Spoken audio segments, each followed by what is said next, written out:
ختم ہو رہی ہے جہاں پر نحمدہ و نصلی علی رسولہ الکریم اما بعد فاعوذ باللہ من الشیطان الرجیم بسم اللہ الرحمن الرحیم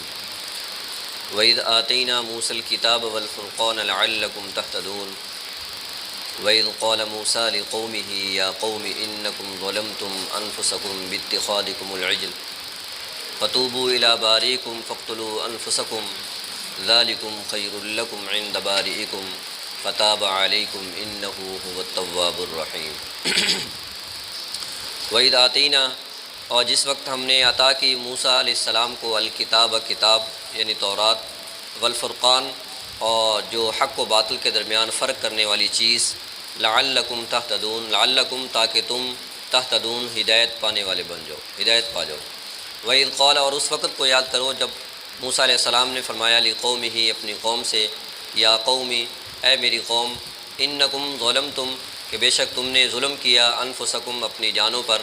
باتخاذکم العجل تمہارے بچھڑے کو معبود بنانے کی وجہ سے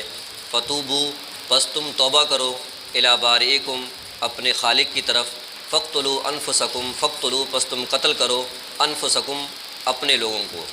ذالکم یہ چیز خیر لکم تمہارے لیے بہتر ہے عند بارئکم تمہارے خالق کے نزدیک فتاب علیکم پس اللہ تعالیٰ نے تمہاری توبہ قبول فرمائی انہو بے شک وہ هو التواب توبہ قبول کرنے والے الرحیم اور رحم کرنے والے ہیں پچھلی آیات کے اندر اس بات کا تذکر آیا تھا کہ جب سیدنا موسیٰ علیہ السلام طور پہاڑ پر تشریف لے گئے اللہ تعالیٰ کے وعدے کے مطابق کہ اللہ تعالیٰ نے ان کو 40 دن کے لیے وہاں اعتکاف کرنے کا حکم فرمایا اور پھر تورات دینے کا وعدہ فرمایا تو پیچھے سے سامری نے بچھڑا بنا کر قوم کو ورغلایا اور گمراہ کیا کہ تمہارا معبود یہی ہے موسیٰ علیہ السلام تو بھول گئے ہیں تو اس پر بنی اسرائیل کے 3 گروہ بن گئے ایک گروہ تو وہ جنہوں نے بچھڑے کی پوجا پاٹ شروع کر دی اور اس کو اپنا معبود بنا لیا اور دوسرا گروہ وہ تھا جو خاموش رہا نہ تو انہوں نے بچھڑے کی عبادت کی اور نہ ہی عبادت کرنے والوں کو روکا اور تیسرا گروہ وہ تھا کہ جو ہارون علیہ السلام کے ساتھ تھا انہوں نے ان کی سخت مخالفت کی اور ان کو سمجھایا بجھایا کہ دیکھو یہ تمہارا معبود نہیں ہے تمہارے معبود وہی ہیں خدا تعالیٰ ہیں جہاں سیدنا موسیٰ علیہ السلام تشریف لے گئے ہیں تو بہرحال جب موسیٰ علیہ السلام وہیں پر اللہ تعالیٰ نے موسیٰ علیہ السلام کو بھی اطلاع فرما دی تھی کہ آپ کی قوم پیچھے جو ہے وہ گمراہ ہو گئی ہے بچے کی پوجا شروع کر دی ہے اور جب موسیٰ علیہ السلام واپس آئے تو پھر اللہ تعالیٰ نے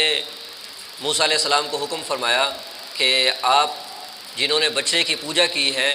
اور ان کو قتل کیا جائے وہ لوگ قتل کریں جنہوں نے بچے کی پوجا نہیں کی تو وہ ان کو قتل کریں جنہوں نے بچے کی پوجا کی ہے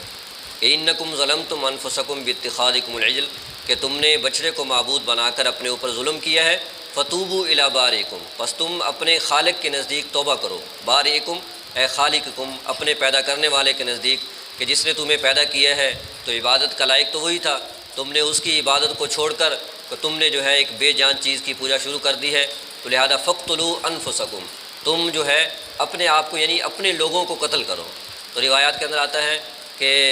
70,000 کے قریب جو ہے وہ بنی اسرائیلی قتل کیے گئے اور جن کو قتل کرنا تھا تو جن کو قتل ہونا تھا تو وہ ان کو کہا گیا کہ تم جو ہے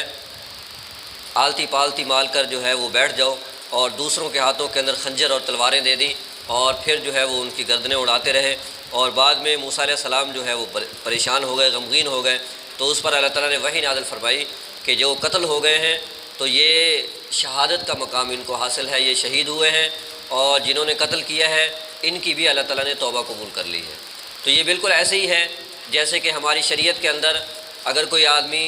شادی شدہ آدمی زنا کر لیتا ہے تو اس کی سزا یہ ہے کہ اس کو سنسار کیا جائے پتھروں کے ذریعے سنسار کیا جائے اس کو قتل کیا جائے تو یہ پتھروں کے ذریعے قتل کرنا سنسار کرنا یہ اس کی توبہ ہے اس سے جو ہے تو وہ دنیا کے اندر قتل ہو جائے گا اور آخرت کے اندر جو ہے اس کی توبہ ہوگی یہ اللہ تعالیٰ اس کی توبہ قبول فرمائیں گے تو اس طرح کی جو سزائیں ہیں شریعت کا موقف ان کے بارے میں بڑا سخت ہے اور یہ دنیا کا قانون بھی ہے کہ جب مجرم کو اس کی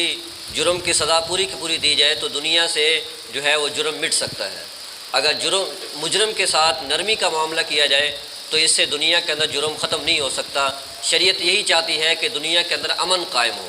تو امن کے قیام کے لیے جتنی بھی سزائیں ہیں تو شریعت نے وہ سخت سے سخت لاگو فرمائی ہیں۔ تو جیسے زنا کی سزا ہے، چونکہ اگر زنا دنیا کے اندر پھیل جائے گا تو اس سے لوگوں کی عزت محفوظ نہیں رہے گی، تو شریعت چاہتی ہے لوگوں کی عزت محفوظ رہے، اس لیے اس پر شریعت نے جو ہے یہ سزا مقرر کی ہے۔ اگر غیر شادی شدہ جو ہے وہ زنا کرتا ہے، اس کا زنا 4 گواہوں سے ثابت ہو جاتا ہے، یا وہ خود اقرار کر لیتا ہے قاضی کے پاس آ کر، یا 4 گواہوں سے اس کا زنا ثابت ہو جاتا ہے، تو لہذا غیر شادی شدہ ہے تو اس کو 100 کوڑے لگائے جائیں مجمع کے اندر، عام مجمع کے اندر تمام لوگ اس کو دیکھیں۔ اور جو ہے اگر وہ شادی شدہ ہے تو اس کو پتھروں کے ذریعے سنسار کیا جائے تاکہ لوگوں کو عبرت حاصل ہو، دوسرے لوگ یہ جو ہے نا یہ کام نہ کر سکے۔ جب اللہ تعالیٰ نے اس قانون کو بیان کیا ہے تو اس کے ساتھ یہ بھی فرمایا ہے لا تأخذکم بہما رأفۃ فی دین اللہ، کہ اللہ کے اس قانون کو پورا کرنے میں تمہارے اندر نرمی نہیں آنی چاہیے کہ تم ان دونوں پر نرمی کرنے لگو۔ اگر تم ان پر نرمی کرو گے تو پھر جو ہے دنیا کے اندر امن قائم نہیں ہو سکتا۔ اسی طریقے سے جہاں پر قصاص کی قاتل کی سزا بیان کی گئی تو یہاں بھی یہی بیان فرمایا گیا کہ وَلَكُمْ فِي الْقِصَاصِ حیات، کہ شریعت چاہتی ہے کہ انسانیت کو جانی تحفظ فراہم کیا جائے، جانی امن فراہم کیا جائے، تو وہ قصاص کے اندر ہے کہ قاتل کو قتل کیا جائے۔ اگر قاتل کو یوں چھوڑ دیا جائے اور جو ہے قاتل کو سزا نہ دی جائے تو لہذا دوسرے لوگ جو ہے اس پر جسارت کریں گے اور وہ قتل کریں گے۔ اسی طریقے سے شریعت چاہتی ہے کہ مالی امن فراہم کیا جائے لوگوں کو، کہ لوگوں کا مال محفوظ رہے، تو اس کے لیے بھی سخت سزا مقرر کیا کہ اگر کوئی آدمی چوری کرتا ہے اور اس کا چوری جو ہے پکڑی جاتی ہے تو فرمایا کہ وَالسَّارِقُ وَالسَّارِقَةُ فَاقْطَعُوا أَيْدِيَهُمَا، تو لہذا ان کا ہاتھ کاٹ دیا جائے۔ تو یہ سخت سزائیں جو ہیں یہ اس لیے ہیں کہ شریعت دنیا کے اندر امن چاہتی ہے، چاہے وہ جانی امن ہے، مالی امن ہے، عزت آبرو کا امن ہے۔ تو آج دیکھ لیں آپ، نہ تو جان محفوظ ہے، نہ مال محفوظ ہے، نہ عزت محفوظ ہے۔ تو اگرچہ ہم نے اس کی سزائیں بنا رکھی ہیں لیکن چونکہ شریعت کی جو سزا ہے وہ ہم نے لاگو نہیں کی، تو جب تک دنیا کے اندر شریعت کا بنایا ہوا قانون، اللہ کا قانون نافذ نہیں ہوگا تو اس وقت تک دنیا کے اندر امن قائم نہیں ہو سکتا۔ تو یہاں بھی ایسے ہی ہے کہ جب انہوں نے جو ہے وہ شرک کیا اور بچڑے کی پوجا شروع کر دی تو اس پر جو ہے شریعت نے یہ سزا مقرر کی، تو لہذا ان کو قتل کیا جائے۔ تو جب ان کو لوگوں کے سامنے قتل کیا جائے گا تو دوسرے لوگوں کو عبرت حاصل ہوگی، تو دوسرے لوگ جو ہے دوبارہ اس طرح کا کام نہیں کر سکیں گے۔ تو فرمایا کہ فتاب علیکم، یہ اللہ کی طرف سے جو ہے تمہاری توبہ کا فیصلہ ہے، اللہ نے تمہاری توبہ قبول فرما لی ہے۔ انہ هو التواب الرحیم، اس لیے کہ اللہ توبہ قبول کرنے والے اور الرحیم رحم کرنے والے بھی ہیں۔ ایسا نہیں ہے کہ اللہ تعالیٰ نے یہ فیصلہ ظلم کی بنیاد پر دیا ہے، تو اس میں سراسر اللہ کی طرف سے جو ہے وہ رحمت ہے، اگرچہ ہمیں سمجھ آئے نہ آئے، ہماری عقل اس قانون کو سمجھے یا نہ سمجھے، اللہ تعالیٰ جو بھی قانون جو ہے دیتے ہیں اس کے اندر جو ہے انسانیت کے لیے شفقت اور رحمت ہی مد نظر ہوتی ہے، اگرچہ انجام کے لحاظ سے ہو۔ تو بہرحال اللہ تعالیٰ جو ہے ہمیں بھی اپنی قوانین کا تحفظ اور اپنے قوانین نافذ کرنے کی توفیق عطا فرمائے۔